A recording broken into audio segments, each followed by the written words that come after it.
Bismillahirrahmanirrahim. Assalamualaikum warahmatullahi wabarakatuh. Kembali lagi bersama At-Taubah School Channel. Bersama saya di sini Miranda Begi. Saya guru dari SMP BP Tahfiz At-Taubah. Kali ini saya akan membedah buku Guru Muslim Abad 21.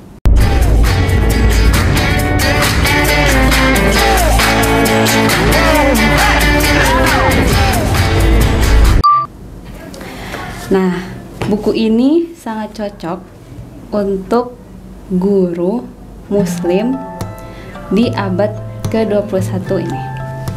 Dalam buku ini dijelaskan ada 2 bab. Nah, di bab pertama adalah bekal-bekal seorang guru muslim. Bekal seorang guru yang pertama adalah mengetahui apa itu pendidikan dan untuk apa. Nah, seorang guru seharusnya tidak hanya memaknai pendidikan sebatas pengembangan intelektual dan keterampilan, lalu merupakan pendidikan nilai dan moral serta penanaman nilai agama. Nah, seorang guru muslim harus mengetahui bahwa tujuan pendidikan adalah memanusiakan manusia dan menjadikan hidupnya lebih bermakna. Ketika seorang guru mengetahui bahwa pendidikan adalah memanusiakan manusia dan menjadikan kehidupan anak murid lebih bermakna, dia akan mendesain, dia akan merencanakan bagaimana kegiatan pembelajaran tidak hanya sebatas transfer ilmu pengetahuan, tetapi juga transfer nilai-nilai kehidupan dan nilai agama. Lalu yang kedua adalah bekal suka membaca. Jadi dalam buku ini dijelaskan bahwa seorang guru muslim harus suka membaca. Karena seorang guru yang suka membaca bagaikan prajurit yang selalu mengasah pedangnya. Apabila seorang prajurit mempunyai pedang yang tajam, maka peluangnya untuk menang akan lebih besar. Begitu pula dengan guru. Apabila guru sering membaca buku, dia akan mempunyai wawasan yang luas, tidak hanya sebatas ilmu dari buku yang dibagikan atau yang dipegang oleh anak-anak murid. Nah, yang kita ketahui bahwasanya suri tauladan utama seorang muslim yaitu Nabi Muhammad SAW pertama kali Allah perintahkan untuk membaca dalam ayat yang turun pertama kali di Gua Hiro, itu Iqra. Nah, dari situ kita mengetahui bahwasannya seseorang yang ingin menyampaikan risalah atau ingin memperbaiki akhlak seperti Nabi, yang pertama kali yang harus dilakukan adalah membaca. Yang ketiga adalah dekat dengan Al-Quran. Di buku ini dijelaskan bahwa siapapun yang dekat dengan Al-Quran akan Allah muliakan. Seperti yang kita ketahui, malaikat yang paling mulia adalah malaikat Jibril, malaikat pembawa Al-Quran. Lalu Rasul yang paling mulia adalah Muhammad SAW karena beliau diturunkan Al-Quran. Lalu kota yang paling mulia itu Mekah dan Madinah karena disitulah Al-Quran diturunkan. Ada lagi bulan yang paling mulia adalah bulan Ramadan karena di bulan itu diturunkan Al-Quran. Nah, dari situ kita tahu bahwasanya seorang guru muslim harus dekat dengan Al-Quran karena dengan Al-Quran itu Allah turunkan berkah untuknya agar bisa memberikan hikmah, agar bisa menularkan nilai-nilai agama. Yang keempat, seorang guru harus bisa menjadi suri tauladan, tidak hanya sekedar omongan. Bahkan anak murid menilai keserasian antara omongan dan perilaku seorang guru. Nah, penting bagi seorang guru muslim untuk memperbaiki dirinya terlebih dahulu agar anak murid bisa mencontoh, dapat mentauladani dia sebagai guru. Dan kita sering tahu bahwasannya guru itu digugu dan ditiru. Yang kelima yaitu harus bisa menjadi dai. Nah, menjadi dai di sini tidak terbatas hanya seseorang yang menyampaikan ceramah di atas mimbar. Dai di sini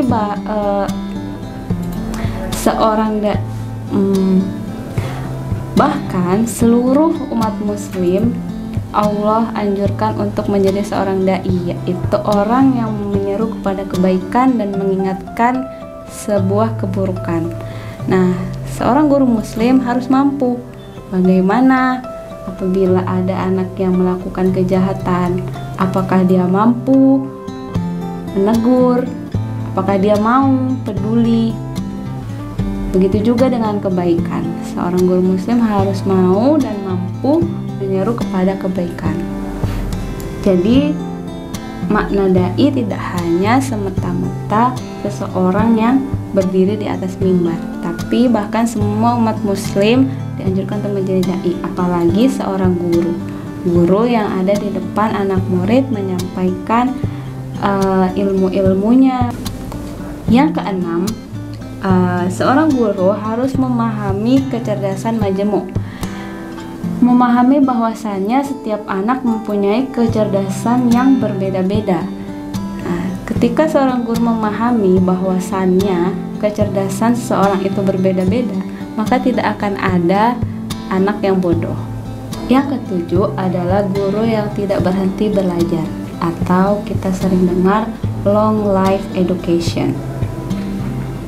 Seorang guru harus mau mengembangkan terus-menerus ilmu pengetahuan yang dia miliki. Seorang guru yang tidak mau mengembangkan ilmu pengetahuan, yang mana ilmu pengetahuan itu terus berkembang, akan ketinggalan zaman, bahkan akan menyebarkan atau membagikan ilmu yang tidak up to date. Akhir-akhir ini pemerintah mengadakan sertifikasi yang bertujuan untuk memacu guru mengembangkan dirinya sendiri. Tapi naas, banyak dari guru yang mengambil jalan pintas hanya untuk kenaikan tunjangan karena sertifikasi. Padahal niat apabila seorang guru mempunyai niat yang ikhlas untuk mengembangkan diri, itu tidak akan merugikan dirinya sendiri. Nah, seorang guru muslim di abad ke-21 harus mengikuti itu, bahwasanya pengadaan sertifikasi tidak hanya untuk menaikkan tunjangan semata, tetapi juga memacu dirinya untuk berkembang lebih baik. Yang terakhir adalah tidak menunda pekerjaan. Seorang guru muslim harus mempunyai manajemen waktu yang baik. Nah, manajemen waktu yang baik adalah dengan tidak menunda-nunda tugas yang dia miliki. Begitupun tidak menunda pemeriksaan tugas-tugas yang dia berikan kepada anak murid. Apabila seorang guru menunda pemeriksaan tugas dari murid-muridnya, akan menumpuk dan akhirnya anak murid pun melihat betapa gurunya tidak semangat untuk mengoreksi tugas yang sudah dikerjakan oleh anak muridnya, dan itu sangat tidak baik. Nah, begitulah 8 bekal seorang guru muslim di abad ke-21 yang ada di buku ini. Nah, yang menariknya di buku ini, di setiap penjelasan selalu disertai atau ditambahkan atau dikuatkan dengan ayat-ayat Al-Quran dan juga hadis. Nah, itu yang membuat buku ini menarik. Dan di setiap bekal-bekal yang tadi sudah saya sebutkan, ada kisah-kisah nyata seorang guru yang menerapkan, bahkan ada juga kisah-kisah guru yang bisa kita ambil pelajarannya. Nah, oke, kita lanjut ke bab 2. Di bab 2 di buku ini ada bagaimana seorang guru menyajikan pendidikan yang bermutu. Nah, yang saya suka adalah di sini disebutkan bagaimana kita menyajikan pembelajaran yang bermutu. Nah, yang pertama yaitu memberikan kisah. Nah, bahkan dalam Al-Quran pun Allah banyak menceritakan kisah-kisah yang bisa kita ambil pelajarannya. Begitupun seorang guru. Seorang guru juga harus sering memberikan kisah-kisah, karena dari kisah-kisah tersebut kita menanamkan nilai-nilai agama dan nilai-nilai moral yang bisa diambil dan dipelajari. Yang kedua, ice breaking. Nah, dalam buku ini dijelaskan dan juga dicantumkan banyak game-game yang memecah suasana jemu dalam kelas. Nah, terus yang ketiga ada praktek belajar dan bermain. Di buku ini juga dijelaskan bagaimana praktek bahasa Indonesia yang baik. Di sini juga banyak cerita-cerita tentang guru bahasa Indonesia, guru IPS yang mempraktekkan pembelajarannya sehingga pembelajaran di kelas itu tidak membosankan. Nah, buku ini sangat cocok dibaca untuk semua guru di mata pelajaran apapun.